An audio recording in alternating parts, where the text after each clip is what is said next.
So can you look younger and be healthier by eating these?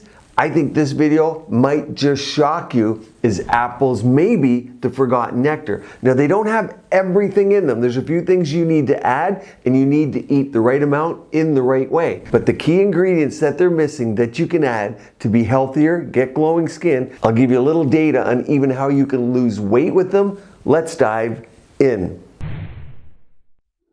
Today, I'll tell you exactly how to eat apples and what you need to add to it for healthy glowing skin and, yes, longevity. The exact dose and exactly what not to do. There are ways that people are taking apples that are killing their sugar, adding glycation, and aging them. In fact, you might be surprised to know that apples are among the world's most popular fruit. Given the immense popularity of apples, it's unsurprising that they've been studied very, very thoroughly. They grow on the apple tree, Malus domesticale, originally known from Central Asia and Kazakhstan. The origins of apples are in Kazakhstan in Central Asia, east of the Caspian Sea. Alma-Ata, the capital of Kazakhstan, until 1997, means actually full of apples. By 1500 BC, apple seeds had been carried throughout Europe. Now, apples are high in fiber, vitamin C, and various antioxidants. They're also very filling, and this is a key point. Considering their low calorie count, they're very filling. Usually eaten raw, apples can also be used in various recipes, juices, drinks. Now let's look at the apple nutrition facts, because this gives us an important clue. Well, in terms of calories, there's about 100 calories, 94.6 calories in an apple. There's a lot of water, 156 grams, not a lot of protein. Now, when we talk weight loss, this is going to be important because there's only 0.43 grams of protein in an entire apple. There are some carbohydrates, 25.1 grams. There is, of course, some sugar, 18.9 grams. I'll come back to this in a minute. Here it is, fiber, 4.37 grams. There's almost no fat. So apples are mainly composed of carbs and water. They're rich in simple sugars, and that's scaring a lot of you, but I'll explain in a moment. Think fructose, sucrose, and glucose. Here's the thing. Despite their high carb and sugar content, their glycemic index is very low, ranging from about 29 to 44. This is a key point because at first glance, these sound like they could be bad for you, but the glycemic index is a measure of how the food affects the rise in blood sugar levels after you eat them.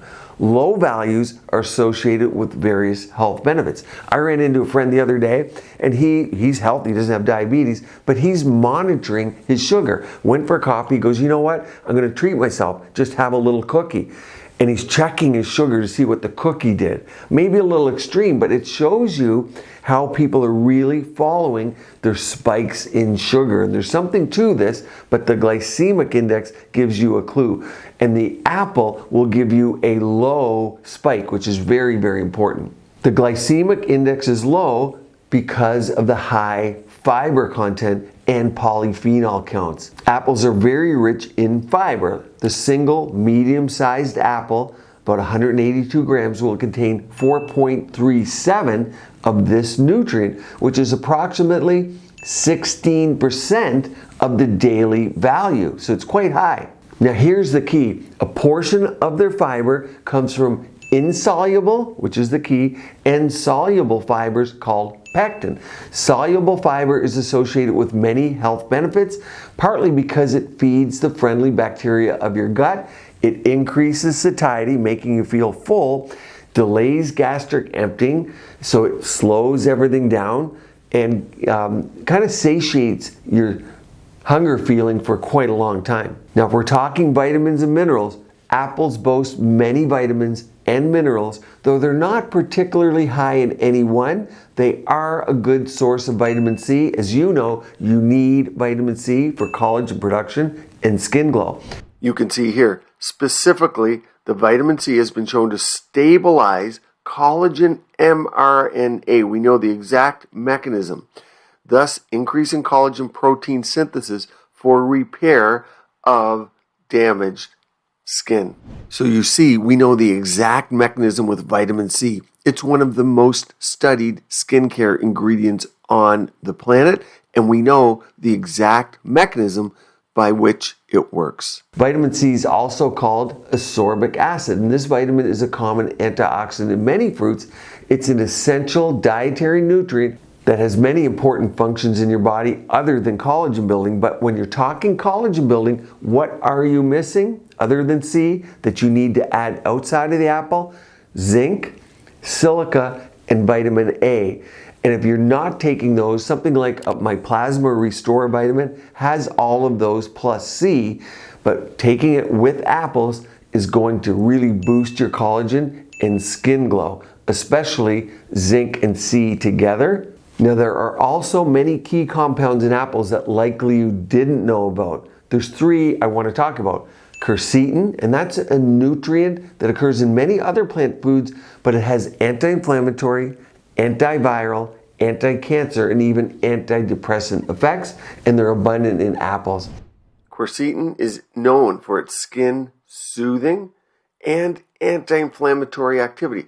When we decrease inflammation, that immediately creates youth, because inflammation is one of the most important factors leading to aging. Look at this, with a restorative effect that stimulates repair in damaged or irritated skin.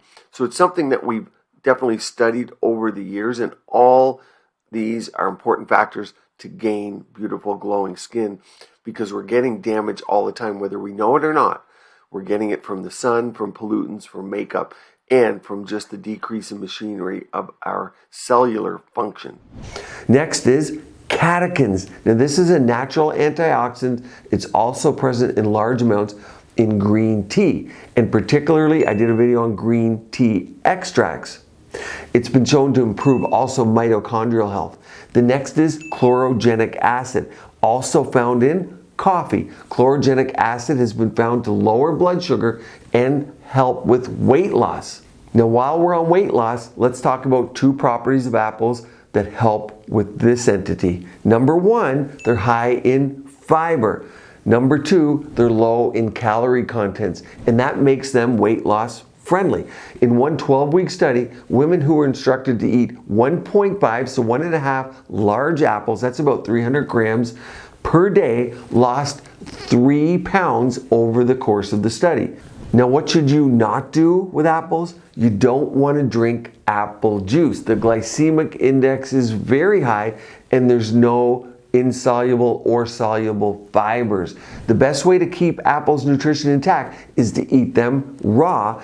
When you cook, you can lose some of the nutrients. They're still very effective. If you have a pectin or mouth allergy, cooking them will often help with that. And people who otherwise can't take raw apples then can. I recommend cooking them in that circumstance. And I know that mouth allergy is more and more common. So I know we all crave some sugar, and this fruit is very beneficial as a dessert to kind of curb that sweet tooth. It's a very healthy alternative. In one study, eating 1 or more apples per day was linked to a 28% lower risk of developing type 2 diabetes. Blood cholesterol and heart disease, let's go there. Studies have examined apples' effect on risk factors for heart disease. A 2020 study of volunteers with high cholesterol found that apples can reduce total cholesterol levels and improve overall blood flow. However, the study did not show any discernible effect on blood pressure. You're now going to want to watch this one video on nature's gift to lift your skin, tighten your face, keep your collagen, and boost your elastin. Stay tuned here. Keep your skin and body beautiful, healthy, and vibrant.